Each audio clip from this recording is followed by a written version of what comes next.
Hello friends, welcome to syllabus academy. നമ്മളിപ്പോ പഠിച്ചുകൊണ്ടിരുന്നത് പൊല്യൂഷനെ പറ്റിയായിരുന്നു. നമ്മൾ എയർ പൊല്യൂഷൻ പഠിച്ചു, പൊല്യൂട്ടന്റ് എന്താണെന്ന് പഠിച്ചു, അതിന്റെ ക്ലാസിഫിക്കേഷൻ നമ്മൾ പഠിച്ചു. ഇനി നമ്മൾ പഠിക്കാൻ പോകുന്നതാണ് വാട്ടർ പൊല്യൂഷൻ. അപ്പൊ ഇവിടെ എന്താ ചേഞ്ച് വരുന്നത്, അല്ലെങ്കിൽ എന്തിനാണ് അൺഡിസൈറബിൾ ആയിട്ടുള്ള ചേഞ്ച് വരുന്നത്? വാട്ടർ, വെള്ളത്തിനാണ് അല്ലെ? വെള്ളത്തിൽ ഉണ്ടാവുന്ന ചേഞ്ചിനെയാണ്, അല്ലെങ്കിൽ അൺഡിസൈറബിൾ ആയിട്ടുള്ള ഒരു ചേഞ്ചിനെയാണ് നമ്മൾ എന്ത് പറയാം? വാട്ടർ പൊല്യൂഷൻ എന്ന് പറയാം. Any change in the water quality which makes it unsuitable for use by human and other living organisms. നമുക്കോ അല്ലെങ്കിൽ മറ്റുള്ള ഓർഗാനിസത്തിനോ യൂസ് ചെയ്യാൻ പറ്റാത്ത രീതിയിൽ വെള്ളം മോശമാകുന്നു. എങ്ങനെ മോശമാകുന്നു? ഈ വെള്ളത്തിലേക്ക് കുറച്ച് ഹാംഫുൾ ആയിട്ടുള്ളതോ അല്ലെങ്കിൽ അതിനെ വാട്ടർ ക്വാളിറ്റിയെ ചേഞ്ച് ചെയ്യുന്ന തരത്തിലുള്ളതുണ്ടാവുന്ന സബ്സ്റ്റൻസുകൾ ആഡ് ചെയ്യപ്പെടുമ്പോൾ ആ വെള്ളം മോശമാവുന്നു. അതിനെയാണ് നമ്മൾ എന്ന് പറയാ, വാട്ടർ പൊല്യൂഷൻ എന്ന് പറയാം. എന്തൊക്കെയായിരിക്കാം ഇതിന്റെ സോഴ്സസ് എന്ന് പറയുന്നത്? നമ്മുടെ വീട്ടിൽ നിന്നുള്ള സീവേജ് വേസ്റ്റ്, പിന്നെ എന്തൊക്കെയാ, ഇൻഡസ്ട്രിയൽ വേസ്റ്റ്, ഓയിൽ സ്പിൽസ്, ഇതൊക്കെ എന്താണ്? വാട്ടർ പൊല്യൂഷന്റെ കാരണങ്ങളാണ് അല്ലെ? ഇനി ഇതുവഴി നമ്മൾ, അല്ലെങ്കിൽ കണ്ടാമിനേറ്റഡ് ഉള്ള വെള്ളം കൺസ്യൂം ചെയ്യുന്നത് വഴി നമുക്ക് എന്തൊക്കെ അസുഖങ്ങൾ വരാം? ജോണ്ടിസ് വരാം, മഞ്ഞപ്പിത്തം അല്ലെ? പിന്നെന്തൊക്കെ വരാം? കോളറ വരാം, ടൈഫോയിഡ്, അങ്ങനെയുള്ള അസുഖങ്ങളൊക്കെ നമുക്ക് വെള്ളത്തിൽ നിന്ന് നമുക്ക് കിട്ടുന്നത്. ഇനി നമുക്ക് മാത്രമാണ് ഇത് ബാഡായിട്ട് എഫക്ട് ചെയ്യാം? അല്ല, എൻവിയോൺമെന്റിനും എഫക്ട് ചെയ്യും. എങ്ങനെയാണ്? യൂട്രോഫിക്കേഷൻ എന്നുള്ള ഒരു പ്രോസസ്സ് വഴി. അപ്പൊ എന്താണ് യൂട്രോഫിക്കേഷൻ എന്ന് നമുക്ക് നോക്കാം. Eutrophication is the process where water bodies like river, lake, ponds become enriched with excess nutrients, leading to the overgrowth of algae and potentially harms the ecosystem. അതായത് വാട്ടർ ബോഡീസ് ആയിട്ടുള്ള ലേക്ക്, river, pond, ഇതിലൊക്കെ എന്ത് വരുന്നു? Excess ആയിട്ടുള്ള nutrients വരുന്നു. എവിടെ നിന്നായിരിക്കും വരുന്നത്? അഗ്രികൾച്ചറൽ ഏരിയാസിൽ നമ്മൾ ഉപയോഗിക്കുന്ന ഫെർട്ടിലൈസർ ഒക്കെ ഇല്ലേ?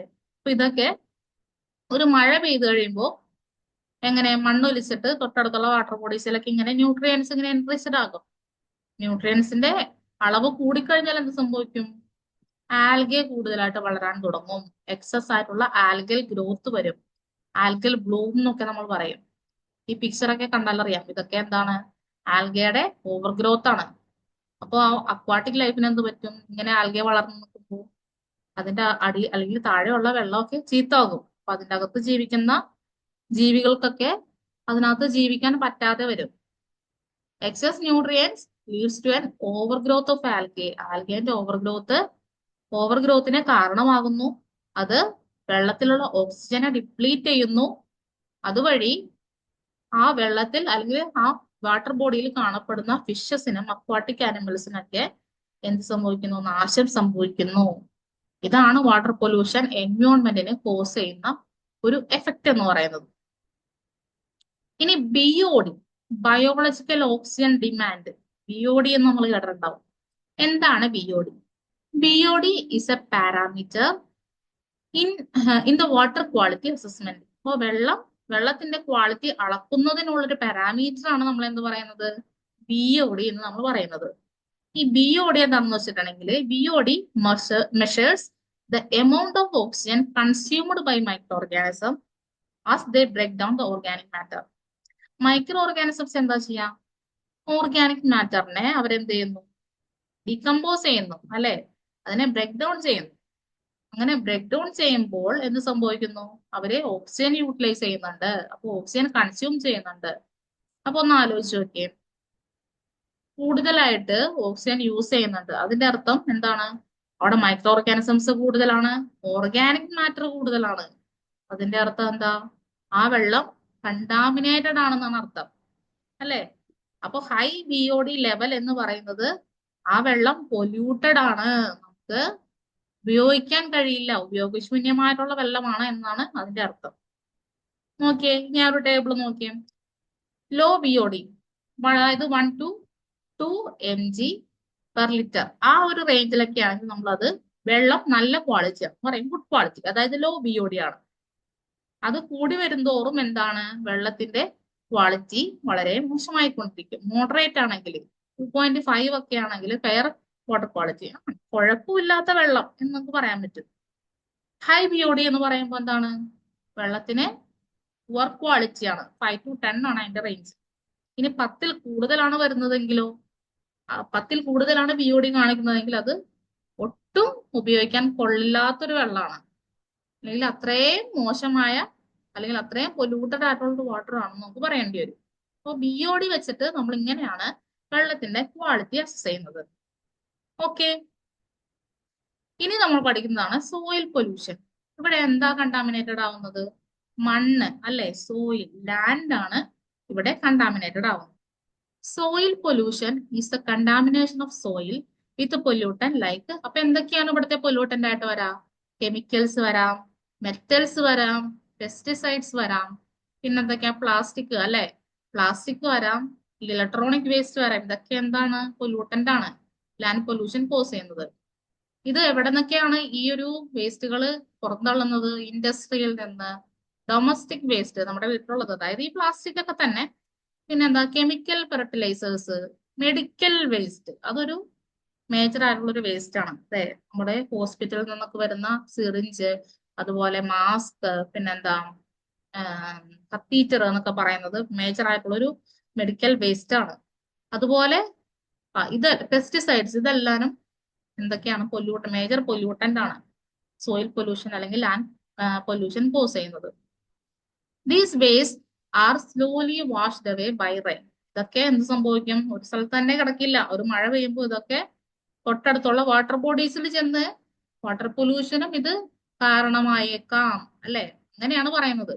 Soil pollution can harm plants, animals, microorganism. അപ്പൊ എല്ലാത്തിനും അഫക്ട് ചെയ്യുന്ന ഒരു പ്രശ്നം കൂടെയാണ് ഈ സോയിൽ പൊല്യൂഷൻ എന്ന് പറയുന്നത്. അതുവഴി ഇത് ബയോഡൈവേഴ്സിറ്റിയുടെ ലോസിനും കാരണമാകുന്നു. ജൈവ വൈവിധ്യത്തിന്റെ ലോസിനും ഇത് കാരണമാകുന്നുണ്ട്. ഇനി റീസെന്റ് ആയിട്ട് നമ്മൾ പേപ്പറിലൊക്കെ വായിച്ച, ന്യൂസിലൊക്കെ കണ്ടൊരു പ്രശ്നമായിരുന്നു ബ്രഹ്മപുരം ലാൻഡ് ഫിൽ ഫയർ. ഞങ്ങൾ കൊച്ചിയിലെ താമസിക്കുന്ന ആൾക്കാരാണ്. ഞങ്ങൾക്കൊക്കെ ഇപ്പോ പ്രോപ്പർ കൊച്ചി അല്ലെങ്കിൽ കൂടി ഞങ്ങൾക്കൊക്കെ ഇതിന്റെ എഫക്റ്റ് ഉണ്ടായിരുന്നു. ഈ ഒരു ഫയർ വന്നതുകൊണ്ടുള്ള ഈ ഒരു പുക, ഇത് ഞങ്ങളുടെ ഒരു സ്ഥലത്തേക്ക് വരെ എത്തിയിരുന്നു. അത്രയും വലിയൊരു ഒരു പ്രശ്നമായിരുന്നു ഈ ഒരു ലാൻഡ് ഫിൽ ഫയർ എന്ന് പറയുന്നത്. ഇത് 2023 മാർച്ചിലാണ് സംഭവിച്ചത്. ബ്രഹ്മപുരം ലാൻഡ് ഫില്ല്, ഇത് ഏകദേശം ഒരു 70 ഏക്കറിൽ പരന്നു കിടക്കുന്ന ഒരു ലാൻഡ് ഫില്ലാണ്. വേസ്റ്റ് കൊണ്ട് ഡംപ് ചെയ്യുന്ന ഒരു ഡംപ് യാർഡാണ്. ഏകദേശം 6 ലക്ഷം ടണ്ണോളം വേസ്റ്റുകൾ അവിടെ ഉണ്ടായിരുന്നു എന്നാണ് പറയപ്പെടുന്നത്. അവിടെ ഇതേപോലെ കത്തുപിടിക്കുന്നു. അങ്ങനെ കത്തുപിടിച്ച് അതിന്റെ തൊട്ടടുത്തുള്ള വാട്ടർ ബോഡീസ് ആയിട്ടുള്ള 2 റിവർ ഉണ്ട്, കടമ്പയാറും ചിത്രപ്പുഴയും. ഇതിലേക്ക് കൂടി ഒലിച്ചിറങ്ങി എന്നാണ് പറയുന്നത് വേസ്റ്റ്. കത്തുക മാത്രമല്ല, കത്തിയിട്ടുള്ള ബാക്കി വേസ്റ്റ് ഇങ്ങോട്ടേക്ക് ഒലിച്ചിറങ്ങി എന്നാണ് പറയുന്നത്. ഏകദേശം 70-80% വേസ്റ്റ് സെഗ്രിഗേറ്റ് ചെയ്യപ്പെടാതെ കിടക്കുന്നുണ്ടായിരുന്നു. അതായത് നമ്മൾ പറഞ്ഞില്ലായിരുന്നു 2 ഡിവിഷൻ, അതായത് ബയോഡിഗ്രേഡബിൾ ആൻഡ് നോൺ ബയോഡിഗ്രേഡബിൾ. ഇങ്ങനെ വേസ്റ്റ് സെഗ്രിഗേറ്റ് ചെയ്യപ്പെടാതെ 70-80%. അപ്പൊ എത്രത്തോളം ഉണ്ടെന്ന് നമുക്ക് മനസ്സിലാക്കാൻ പറ്റും. അപ്പൊ അത്രയും വേസ്റ്റ് സെഗ്രിഗേറ്റ് ചെയ്യപ്പെടാതെ തന്നെ കിടപ്പുണ്ടായിരുന്നു. ഇതൊക്കെ എന്താണ്? കൊച്ചിൻ കോർപ്പറേഷന്റെ ഒരു മേജർ ആയിട്ടുള്ള ഒരു ഫോൾട്ടാണ് അവരുടെ കയ്യിൽ നിന്ന് വന്നിട്ടുള്ളത്. ഇതുവഴി ദേശീയ ഹരിത ട്രിബ്യൂണൽ ഏകദേശം 100 കോടിയുടെ ഒരു ഫൈനാണ് അവർക്ക് കൊടുത്തത് അടക്കാൻ വേണ്ടിയിട്ട്. അത്രയും വലിയൊരു ഫോൾട്ടാണ് അവരുടെ കയ്യിൽ നിന്ന് വന്നത്. അപ്പോൾ ഇത്രയും തന്നെ സെഗ്രിഗേറ്റ്, നമ്മുടെ നാട്ടിൽ നിന്ന് നമ്മൾ പറഞ്ഞായിരുന്നു ഹരിതകർമ്മസേന കളക്ട് ചെയ്യുന്നുണ്ട്. പക്ഷെ ഫൈനലി ഇങ്ങനെ ഡംപ് യാർഡിൽ എത്തിക്കഴിയുമ്പോൾ അത് അവർക്ക് പ്രോപ്പർ ആയിട്ട് അത് സംസ്കരിക്കാൻ പറ്റിയില്ലെങ്കിൽ പിന്നെ എന്താണ് അത്, ഇതും കൊണ്ടുള്ള ഈ ഒരു യൂസ് നമുക്ക് ഉണ്ടാവുന്നില്ലല്ലോ. നമ്മൾ ഇതിന്റെ ആഫ്റ്റർ എഫക്റ്റ് അനുഭവിച്ചുകൊണ്ടിരിക്കുകയല്ലേ. അപ്പോൾ ഇത് കറക്റ്റ് ആയിട്ട് സംസ്കരിക്കുന്നത് നമ്മുടെ കോർപ്പറേഷന്റെ മറ്റുള്ള സംഘടനകളിലേക്ക് ഭാഗമായതുകൊണ്ട് നമ്മളും അതിന്റെ ഒരു പാർട്ടാണ്. എങ്കിൽ കൂടി അവർ ചെയ്യേണ്ട ഒരു വർക്ക് കറക്റ്റ് ആയിട്ട് ചെയ്യാതിരുന്നതിന്റെ പേരിൽ 100 കോടിയുടെ ഫൈൻ അവർക്ക് നാഷണൽ ഗ്രീൻ ട്രിബ്യൂണൽ വഴിയായിട്ട് അവർക്ക് കിട്ടുകയും ചെയ്തായിരുന്നു. ഇനി സ്വച്ഛ് ഭാരത് അഭിയാൻ 2014 ഒക്ടോബർ 2 എന്താണ്? ഗാന്ധി ജയന്തിയാണ്. അപ്പോ 2014 തുടങ്ങിയ ഒരു ക്യാമ്പയിൻ ആയിരുന്നു ഇത്, Swachh Bharat Abhiyan, clean India movement. ഇതിന്റെ മേജർ ആയിട്ടുള്ള ഒരു എയിം അല്ലെങ്കിൽ ഒബ്ജക്റ്റീവ് എന്ന് പറയുന്നത് ഓപ്പൺ ഡെഫിക്കേഷൻ നിർത്തുക എന്നുള്ളതായിരുന്നു. അതായത് എല്ലാവർക്കും സ്വന്തമായിട്ടൊരു ടോയ്ലറ്റ് അല്ലെങ്കിൽ കമ്മ്യൂണിറ്റി ടോയ്ലറ്റ്സ് ഒക്കെ നിർമ്മിച്ചിട്ട് ഓപ്പൺ ഡെഫിക്കേഷൻ, പൊതുവായിട്ടുള്ള ഓപ്പൺ ആയിട്ടുള്ള മലമൂത്ര വിസർജനം സ്റ്റോപ്പ് ചെയ്യാന്നുള്ളതായിരുന്നു ഈ മൂവ്മെന്റിന്റെ പ്രധാനപ്പെട്ട ഒരു ഒബ്ജക്റ്റീവ്.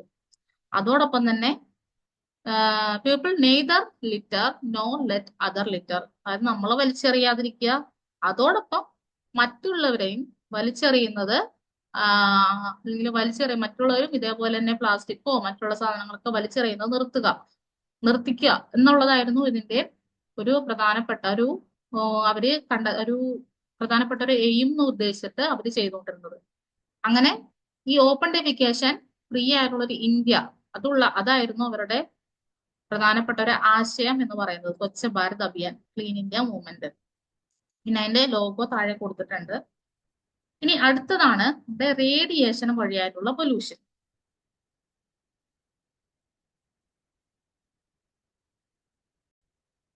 റേഡിയേഷൻ വഴിയായിട്ടുള്ള പൊല്യൂഷനും ഇതേപോലെ തന്നെ നമ്മുടെ ഇന്ത്യയിലും ഇതേപോലെ നടന്നിട്ടുണ്ട്. മേജർ ആയിട്ട് നമുക്ക് ഏറ്റവും കൂടുതൽ കേട്ടേക്കുന്നത് നമ്മൾ ചെർണോബിൽ ഫുകുഷിമ ന്യൂക്ലിയർ ആക്സിഡന്റ് എന്നൊക്കെ പറഞ്ഞ് നമ്മൾ കേട്ടിട്ടുണ്ടാകും. അപ്പോൾ ഇതെല്ലാം നമ്മുടെ റേഡിയേഷൻ വഴിയായിട്ട് സംഭവിച്ച മേജർ ആയിട്ടുള്ള ആക്സിഡൻസ് ആണ്. അപ്പോൾ റേഡിയേഷൻ വഴി എങ്ങനെയൊക്കെയാണ് നമ്മുടെ എൻവയോൺമെന്റിൽ പൊല്യൂഷൻ ഉണ്ടാവുന്നത്? Radiation is the form of energy consisting of high energy particle. ഈ റേഡിയോ ആക്റ്റീവ് എലമെന്റ് എന്നൊക്കെ പറയുന്നത് ഹൈ എനർജി മെറ്റീരിയൽ ആണ്. ഒരുപാട് എനർജി എമിറ്റ് ചെയ്യുന്ന മെറ്റീരിയൽസ് ആണ്. എന്നാൽ നമുക്കിത് അത്യാവശ്യമാണ്. കാരണം നമ്മൾ മെഡിക്കൽ ഫീൽഡിൽ എക്സ്റേ എന്നൊക്കെ പറയുന്ന ആ ഒരു മെക്കാനിസം അല്ലെങ്കിൽ എക്സ്റേ എന്ന് പറയുന്ന ആ ഒരു ടെക്നിക്ക് ഇതിനെ ബേസ് ചെയ്തിട്ടുള്ളതാണ്, അല്ലെ? പക്ഷെ എക്സ്റേ എന്താണ്? ഹാർംഫുൾ ആണ്. കാരണം മനുഷ്യ ശരീരത്തിൽ ഇത് സീരിയസ് ആയിട്ടുള്ള ഹെൽത്ത് ഇഷ്യൂസ് ഉണ്ടാക്കാറുണ്ട്. അതായത് damage chromosome, genetic variation, bone cancer. അത് നമുക്ക് അറിയാം. എക്സ്റേ എടുക്കുന്ന ഭാഗത്തേക്ക് നമ്മളെല്ലാവരും അങ്ങനെ കിടത്തിവിടൊന്നുമില്ല. അതില് എടുക്കുന്ന ആള് മാത്രമാണ് അതിന്റെ അകത്തേക്ക് വിടുക. ആ ഒരു ഏരിയയില് ആ ഒരു എക്സ്പോഷർ അധികം ആർക്കും കിട്ടാൻ പാടില്ല എന്നുള്ളതാണ്. ആ ഒരു എക്സ്റേ എക്സ്പോഷർ അധികമായി കഴിഞ്ഞിട്ടുണ്ടെങ്കിൽ എന്ത് സംഭവിക്കും? നമ്മുടെ ശരീരത്തിന് ഒട്ടും നല്ലതല്ല. ഇതുപോലെയുള്ള ക്യാൻസർ പോലെയുള്ള അസുഖങ്ങളൊക്കെ അതുവഴി ഉണ്ടാവാൻ സാധ്യതയുണ്ട്.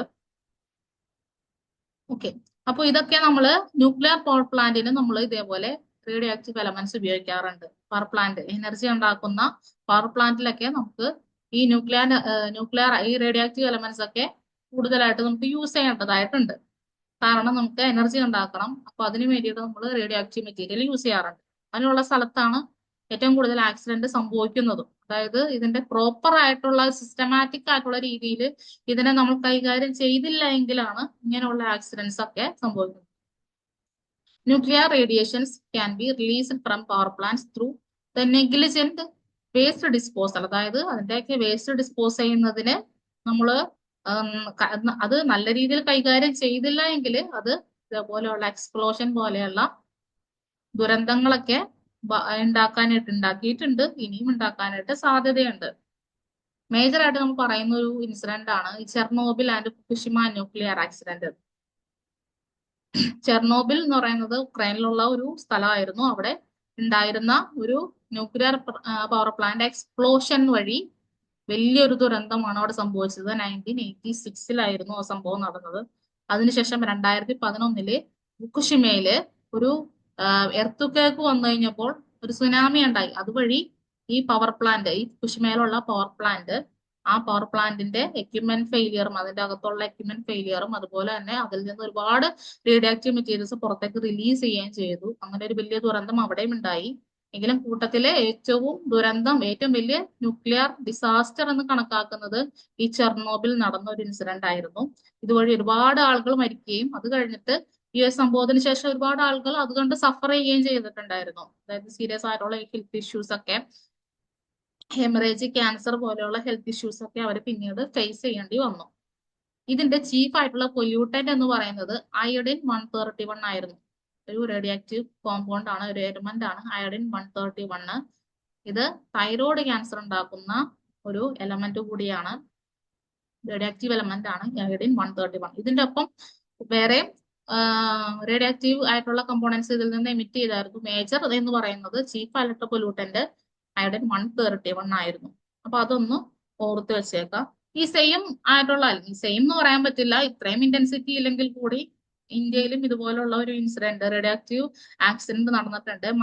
മായാപുരി എന്ന് പറഞ്ഞിട്ട്, ഡൽഹിയിലുള്ള മായാപുരി എന്ന് പറഞ്ഞിട്ടുള്ള ഒരു സ്ഥലത്ത് 2010 ഇതേപോലെ ഒരു സ്ക്രാപ്പ് യാർഡ് എന്നൊക്കെ പറയില്ലേ, ഒരു ആക്രിയൊക്കെ കൊണ്ടുവന്നിട്ട് ആ, അവരതിനകത്തുനിന്ന് ആവശ്യമുള്ളതും ആവശ്യമില്ലാത്തതൊക്കെ തിരിച്ച് ഇതേപോലെ സ്ക്രാപ്പ് യാർഡിൽ ഇതേപോലെ ഡൽഹി യൂണിവേഴ്സിറ്റിയിൽ നിന്ന് ഒരു റേഡിയോ ആക്റ്റീവ് ആയിട്ടുള്ള ഒരു എക്യുപ്മെന്റ്, ഒരു മെഷീൻ അവർ കൊണ്ടുവന്നു.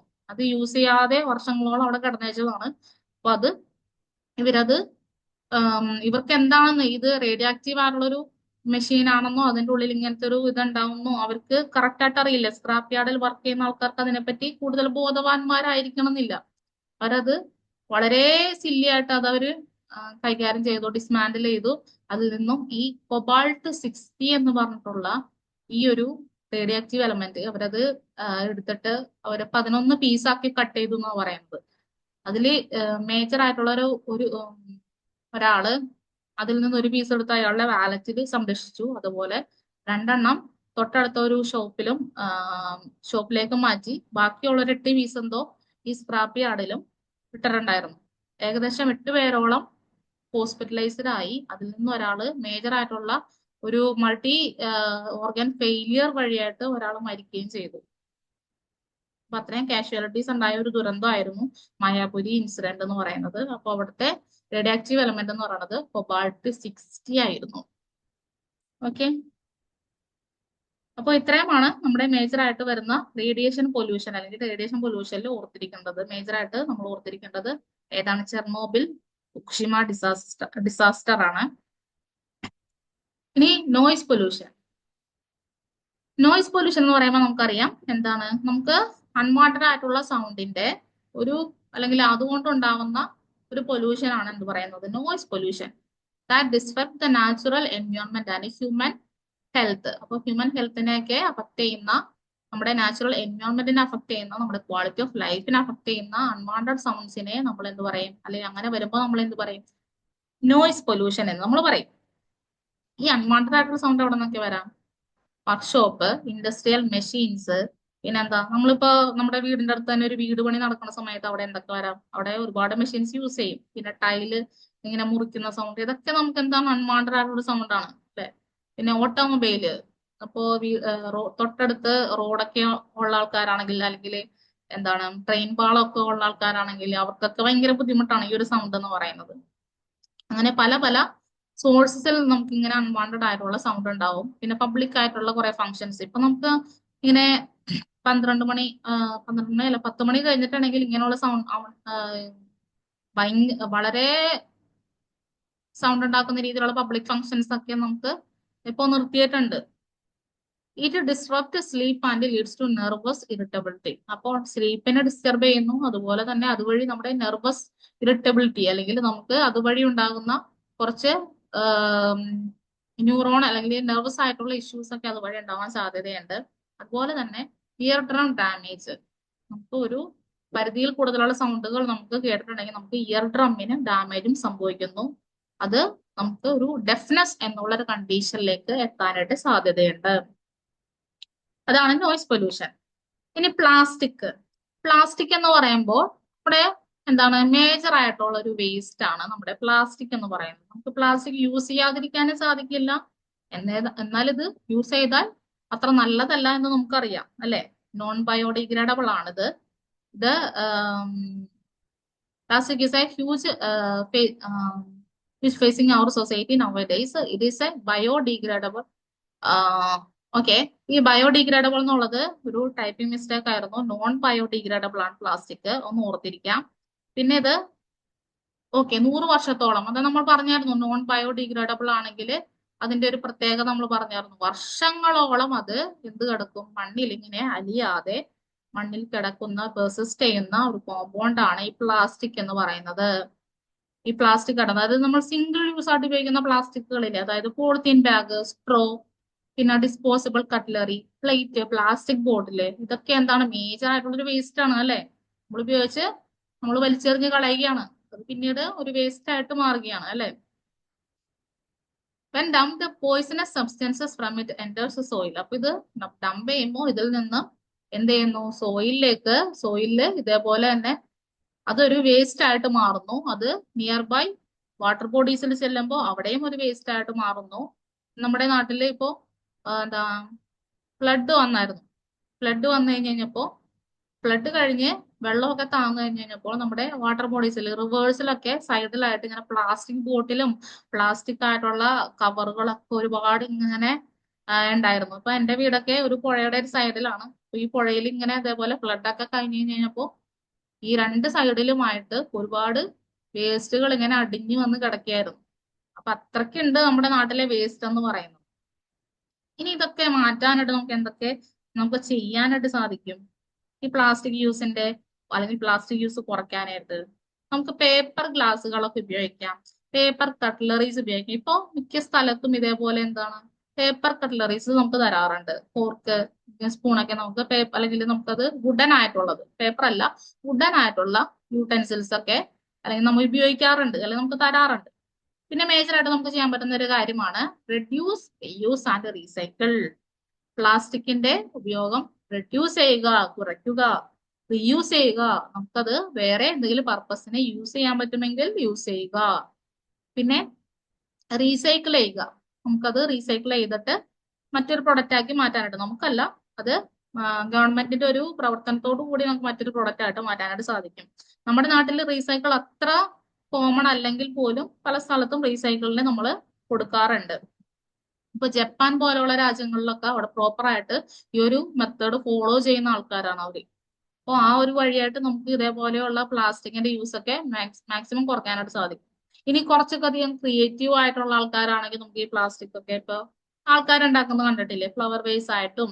പിന്നെ കുറച്ച് നാൾ മുമ്പ് ഒരു പ്രായമായിട്ടുള്ള ഒരു സ്ത്രീ അവര് മിൽമ കവർ വെച്ചിട്ട് അവര് ഫ്ലവർ വേസ്, ഫ്ലവേഴ്സ്, പിന്നെ അലമാര വരെ ഉണ്ടാക്കിയിട്ടുണ്ടായിരുന്നു. ന്യൂസിലൊക്കെ കണ്ടതാണ് അല്ലെ. അപ്പൊ അത്രയും ക്രിയേറ്റീവ് ആയിട്ടുള്ള ആൾക്കാരൊക്കെ ആണെങ്കിൽ നമുക്ക് അങ്ങനെ റീപർപ്പസ് ചെയ്യാം പ്ലാസ്റ്റിക്കിനെ. പിന്നെന്താ, റീഫില്ലബിൾ വാട്ടർ ബോട്ടിൽസ് കൊണ്ടുപോകുക. നമ്മളെപ്പോഴും യാത്ര ചെയ്യുന്ന ആൾക്കാരാണ് അല്ലെ. അപ്പോൾ റീഫില്ലബിൾ ആയിട്ടുള്ള വാട്ടർ ബോട്ടിൽസ് കൊണ്ടുപോയി കഴിഞ്ഞിട്ട് നമുക്ക് പുറത്തുനിന്ന് വാങ്ങുന്നത് നമുക്ക് ഒഴിവാക്കാനായിട്ട് സാധിക്കും. പിന്നെന്താ, ഡിസ്പോസിബിൾ ആയിട്ടുള്ള കട്ട്ലറീസും സ്ട്രോസ് ഒക്കെ യൂസ് ചെയ്യുക. ഇപ്പൊ നമുക്ക് സ്ട്രോസ് ഒക്കെ നമുക്ക് ഇപ്പോ പേപ്പർ സ്ട്രോസ് ഒക്കെ നമുക്ക് കിട്ടാറുണ്ട്. പിന്നെന്താ, ഫാബ്രിക് ബാഗ്. അപ്പൊ നമുക്ക് തുണി ബാഗുകൾ കൊണ്ടുപോകാം അല്ലെ. തുണി ബാഗുകൾ ഇപ്പോ വളരെ കോമൺ ആണ് നമ്മുടെ നാട്ടില്. അല്ലെങ്കിൽ എന്താ പേപ്പർ ബാഗുകളാണ് നമുക്ക് ഇപ്പോ കടയിൽ നിന്നൊക്കെ തരാറ്. നമ്മളായിട്ട് ഇപ്പോ ഇപ്പോ ഒരു ഗ്രോസറി ഷോപ്പിങ്ങിനോ അല്ലെങ്കിൽ സൂപ്പർ മാർക്കറ്റിലോ ഒക്കെ പോകുമ്പോൾ നമ്മൾ ഇതേപോലെ ഒരു ക്യാരി ബാഗ് ആയിട്ട് കൊണ്ടുപോയിട്ടുണ്ടെങ്കിൽ നമുക്ക് ഈ പ്ലാസ്റ്റിക് മാക്സിമം കുറയ്ക്കാനായിട്ട് സാധിക്കും. ഇനി give the plastic containers to nearby scrap dealer for recycling. അപ്പൊ നമുക്ക് അങ്ങനെയും ചെയ്യാവുന്നതാണ്. നമുക്ക് ഒരു സ്ക്രാപ്പ് ഡീലറിന്റെ അടുത്ത് നമുക്ക് കൊടുത്തിട്ട് റീസൈക്കിൾ ചെയ്യാനായിട്ട് നമുക്ക് പറ്റും. ഇതൊക്കെ വഴി നമുക്ക് പ്ലാസ്റ്റിക്കിന്റെ ഉപയോഗം നമുക്ക് കുറയ്ക്കാനായിട്ട് സാധിക്കും. മനസ്സിലായി എന്ന് പ്രതീക്ഷിക്കുന്നു. അപ്പൊ ഇനി നമുക്ക് കുറച്ച് ക്വസ്റ്റ്യൻസ് നമുക്ക് ചെയ്യാം. Okay, Mayapuri radiation accident is caused by. ഏതായിരുന്നു അവിടെ ഉണ്ടായിരുന്ന റേഡിയോ ആക്റ്റീവ് എലമെന്റ് എന്ന് പറയുന്നത്? ഏതായിരുന്നു? കൊബാൾട്ട് 60 അല്ലെ. കൊബാൾട്ട് 60 ആയിരുന്നു അവിടുത്തെ റേഡിയോ ആക്റ്റീവ് എലമെന്റ്. ഇനി what was the radio active material that was released in large quantities during Chernobyl nuclear accident? ആ ചെർണോബിൽ ന്യൂക്ലിയർ ആക്സിഡന്റ് സമയത്ത് എമിറ്റ് ചെയ്തിട്ടുള്ള റേഡിയോ ആക്റ്റീവ് മെറ്റീരിയൽ ഏതായിരുന്നു എന്നാണ് ചോദിക്കുന്നത്. നമ്മൾ അയഡിൻ 131 ആണ് നമ്മൾ അതിനകത്ത് ചീഫ് പൊല്യൂട്ടന്റ് ആയിട്ട് നമ്മൾ പറഞ്ഞത്. അതോടൊപ്പം സീഷ്യം 137, സ്ട്രോൺഷ്യം 90, ഇത് മൂന്നുമായിരുന്നു അവിടെ എമിറ്റ് ചെയ്തിട്ടുള്ള അല്ലെങ്കിൽ അവിടെ ഉണ്ടായിട്ടുള്ള ലാർജ് ക്വാണ്ടിറ്റിയിൽ റിലീസ് ആയിട്ടുള്ള അല്ലെങ്കിൽ റേഡിയോ ആക്റ്റീവ് മെറ്റീരിയൽ എന്ന് പറയുന്നത്. അപ്പൊ ഇത് മൂന്നും ഉണ്ടായിരുന്നു. ഓൾ ഓഫ് ദ എബോവ് ആണ് ആൻസർ. ഇനി ലാസ്റ്റത്തെ ക്വസ്റ്റ്യൻ എന്ന് പറയുന്നത് which of the following nuclear accidents was the most severe according to the INEA scale? INEA scale എന്ന് വെച്ചിട്ടുണ്ടെങ്കിൽ ഈ ന്യൂക്ലിയർ ഇവന്റ്സ് നമ്മൾ അളക്കുന്ന അല്ലെങ്കിൽ ഈ INEA സ്കെയിലാണ് നമ്മൾ അതിന്റെ സിവിയറിറ്റി അളക്കുന്നത്. അപ്പോൾ INEA സ്കെയിൽ വെച്ചിട്ട് നോക്കുമ്പോൾ ഏറ്റവും സിവിയർ ആയിട്ടുള്ള ഇൻസിഡന്റ്, മേജർ ആയിട്ടുള്ള ന്യൂക്ലിയർ ആക്സിഡന്റ് ഏതാണെന്നാണ് ചോദിച്ചിരിക്കുന്നത്. ചെർണോബിൽ ആണോ, ഷിമ ദൈച്ചി ആണോ, 3 മൈൽ ഐലൻഡ് ആണോ, ഹിസ്റ്റിയം ആണോ? അതായത് 3 മൈൽ ഐലൻഡ് എന്ന് പറയുന്നത് USA പെൻസിൽവാനിയയിലുള്ള ഇതേപോലെ ഒരു ഇൻസിഡന്റ് ആയിരുന്നു. അവിടെ റിയാക്ടറിന്റെ എന്താ പറയാ മെൽഡൗൺ കൊണ്ടുണ്ടായ ഒരു ന്യൂക്ലിയർ ഡിസാസ്റ്റർ ആയിരുന്നു 3 മൈൽ ഐലൻഡില്. ഹിസ്റ്റിയം എന്ന് പറയുന്നത് ഒരു റഷ്യയിലുള്ള ഒരു എന്താ അവര് വേസ്റ്റ് ഡിസ്പോസ് ചെയ്യുന്ന ടാങ്കിൽ ഉണ്ടായ ഒരു എക്സ്പ്ലോഷൻ ആയിരുന്നു അത്. അപ്പോൾ ഇതിൽ ഏറ്റവും നമ്മൾ 4 ഇൻസിഡന്റ് വെച്ച് നോക്കുകയാണെങ്കിൽ അതിൽ ഏറ്റവും മേജർ ആയിട്ടുള്ളൊരു വലിയൊരു ദുരന്തം എന്ന് നമുക്ക് പറയാൻ പറ്റുന്നത് ഏതായിരുന്നു? ചെർണോബിൽ ആയിരുന്നു. ചെർണോബിലിൽ ഉണ്ടായ ആ കാറ്റാസ്ട്രോഫിക് എക്സ്പ്ലോഷൻ ആയിരുന്നു ഏറ്റവും വലിയ സിവിയാരിറ്റി വെച്ച് നോക്കുമ്പോൾ ഏറ്റവും വലിയ ന്യൂക്ലിയർ ആക്സിഡന്റ്, ന്യൂക്ലിയർ ദുരന്തം എന്ന് നമുക്ക് പറയാൻ പറ്റുന്നത്.